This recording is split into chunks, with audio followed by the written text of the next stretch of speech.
Hey guys, AnY here, and as you probably figured out, I kind of missed out on talking about the last 4 episodes of Legend of Korra. God damn it. Yes, I did a horrible job in that regard, and I'm very sorry for this. I am now going to recap the last 4 episodes in this format, and also a little bit of an announcement at this point.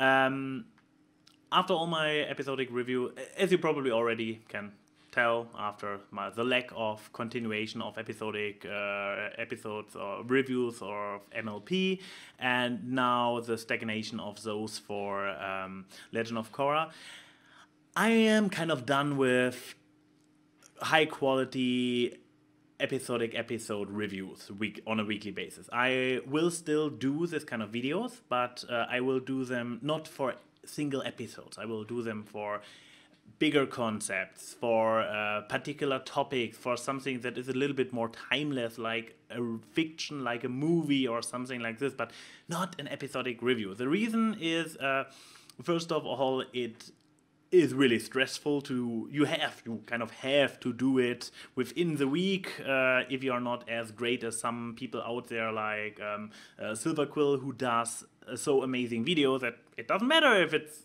a month late, it's still amazing to watch, and you watch it for its own purpose and not really for the review. No, I will still talk about every episode, but in vlog form, and the high quality scripted videos with a lot of editing will be reserved for special occasions, for special topics, something like this. So, without further ado, I have 4 episodes of Legend of Korra to cover. So, the first one would be, let me see, Old Wounds, the one about Lin having her acupuncture, her memory, her flashback acupuncture.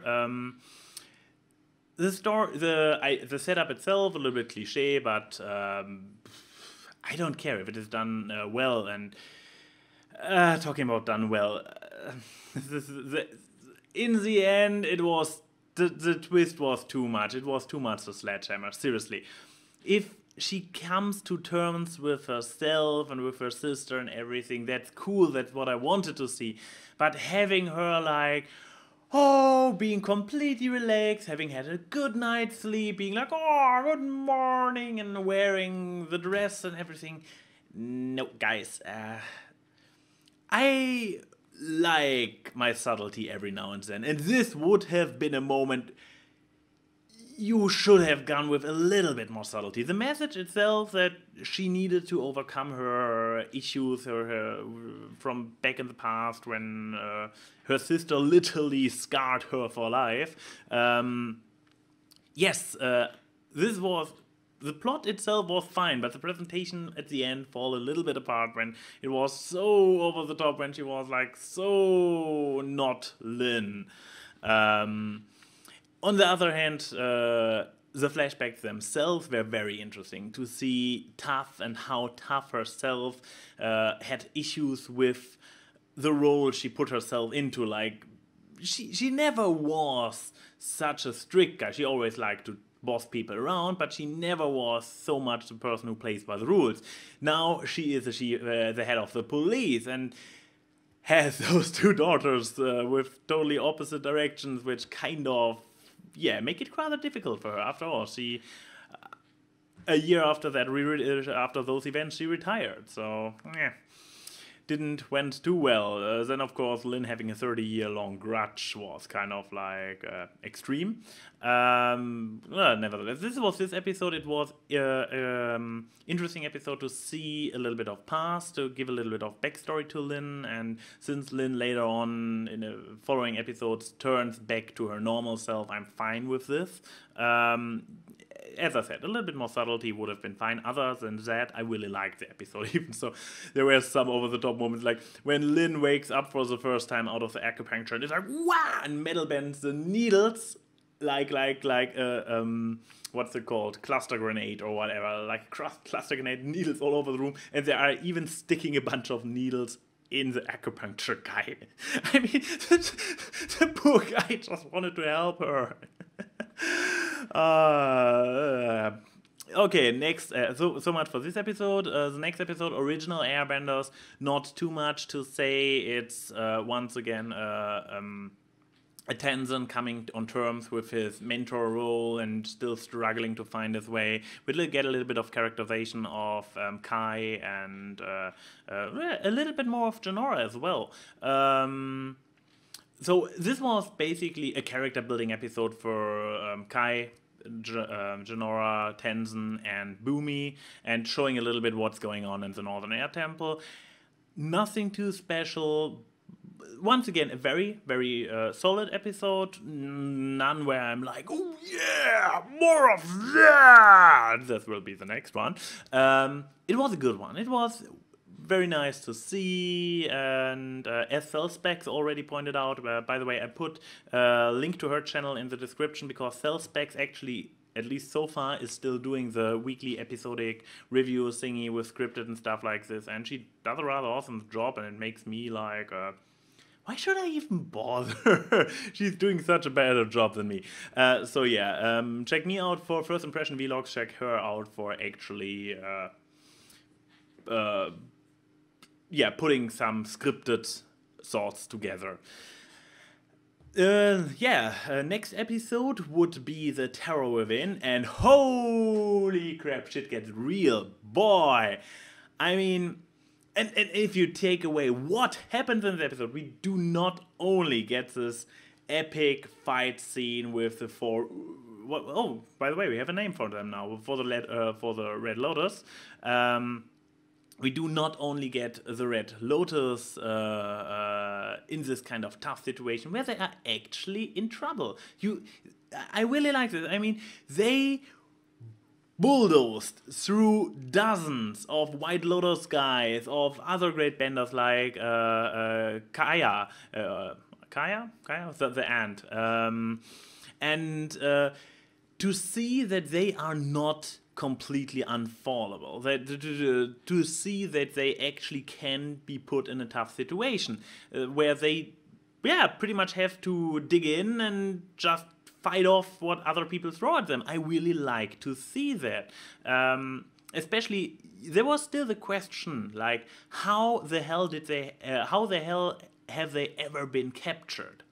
And, well, here you see it. They are very, very advanced benders. They are super strong and everything, but you can overpower them. And this is something I really, really like to see, that puts it all more into a realistic perspective. To see, like, okay, they are really, really strong, but also they have their limits. They are defeatable.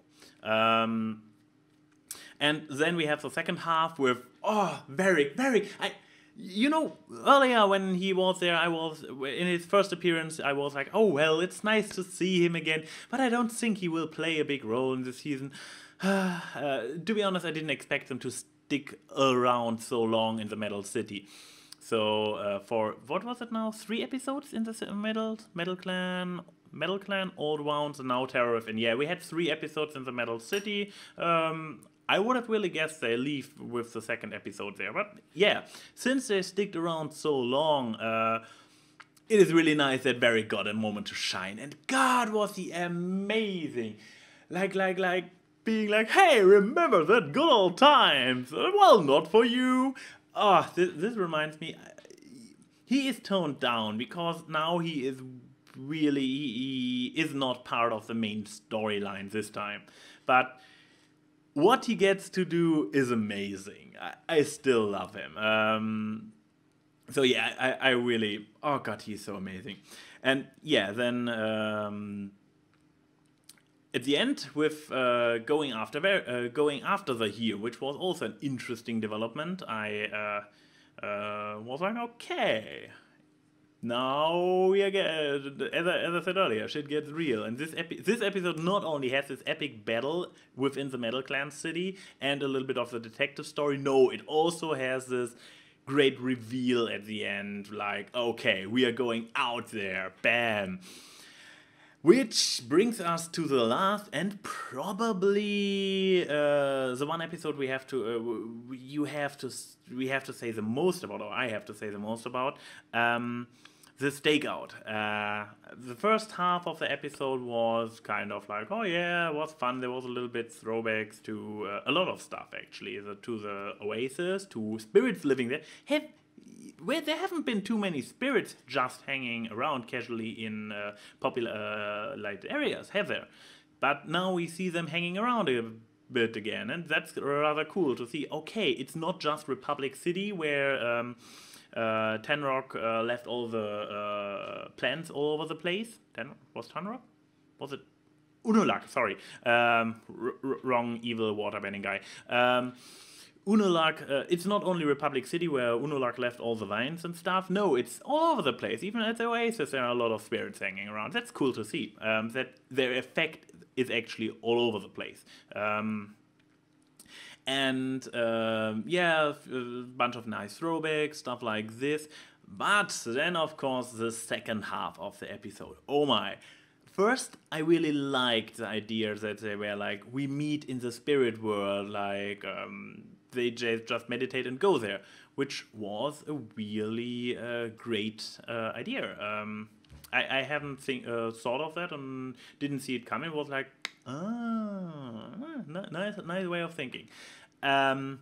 Within the spirit world, Zahir's overpower, like being able to teleport at will from one. I mean, it was shown that the spirit world kind of responds to everybody's emotions and perception of things. So yeah, if he has especially considering what a strong mind he has, it kind of makes sense that he is able to move at will like this, but it felt a little bit too strong of getting this truth seer out of the way, just throwing him off quickly. It's a thing the Legend of Korra does, isn't it? Having the secondary bad guys being like, whoop, and away. But yeah, then Zahir, finally explaining the motivation of the Red Lotus, which, okay, was really interesting. And I have just been asked today on Skype, so, what do you think about this anarchy angle Zahir gets? I have to say, I mean, they had to give us some kind of explanation. And I would say, yeah, it's a good one. It's one that actually works, like being, okay, you see, back then, what was it, 1,000 years ago, 10,000 years ago, whenever this story with the first Avatar, and I've forgotten his name, god damn it, so much for being a fan. No, I can't recall his name. The first Avatar. It will probably come to me after I'm finished recording, be like, no, that's his name, how could I forget? Yeah, but he is pretty much like, hey, you see what kind of mess the Avatar did, and we want to bring back the natural order by, getting rid of all the leaders. It's a really tricky one. On the one hand, I cannot really disagree with him. I mean, power corrupts, and this is an issue in the real world as well. The more power you get, the more corrupt you get. It's a sad truth. Humans are like this. And there are very few, if any, exceptions from this rule.